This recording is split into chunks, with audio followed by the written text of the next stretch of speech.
So tell me a little bit about that.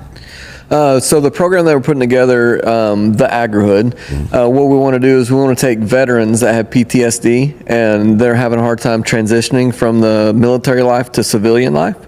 And instead of popping them full of pills, like they've got going on, where there's a big pandemic with that going on right now, we want to get them away from that, and we want to kind of make a holistic approach with it. And we're going to do that through farming, through ranching, through equine therapy. We're building 10 houses, so for 1 year we're going to have 10 vets, one in each house. They're going to have a little chicken coop with 4 chickens, so they get their eggs from their own chickens. So each of them have each house. So figure like an 800 square foot like studio apartment, right? Okay. They'll each have about a half an acre apiece, and they'll have their own little chicken coop, and then their own little like 10 by 10 greenhouse. And then we'll have a community garden that's about 1.5 acres or 2 acres that they get to tend to together as a team.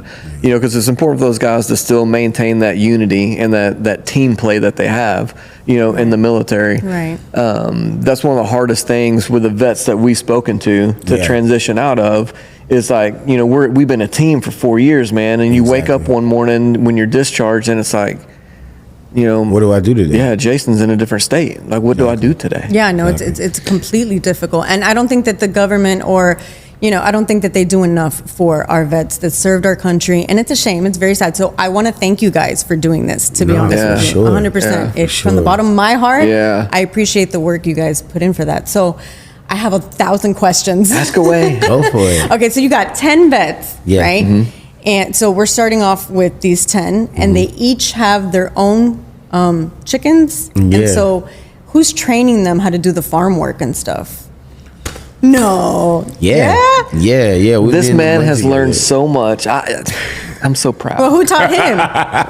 I mean, he learned a little bit of stuff from me. This guy right here. You take that part over, man. I'm so excited for you to be able to teach people how to do this. I love teaching people how to do stuff, and then when they can turn around and teach other people how to do it, like that's when you succeeded, right? Right. That's a Because I mean, to be honest, that's the intimidating factor in it, right? Like, where do I start? What do I do? How do I make sure I don't mess it up? And we're not only walking them through it, but we're compiling that with my world a little bit, and we're gonna put some production around that, and build an entire show around it. Oh, okay. Yeah, so it's gonna be cool, but we're working on this sustainable farming, right? And for those who aren't familiar with an Agrihood, we just throwing that out there like everybody knows what it is. It's a residential neighborhood that's incorporating farm to table living, obviously agriculture, and sustainable farming, all, to the regular person's life, know what I mean? So they have what you call a rotation, which is, I guess for lack of a better term, sort of letting nature do its thing. You know what I mean? Because of course now we have technology and all this farm equipment that allows us to, I guess, like eliminate the worker?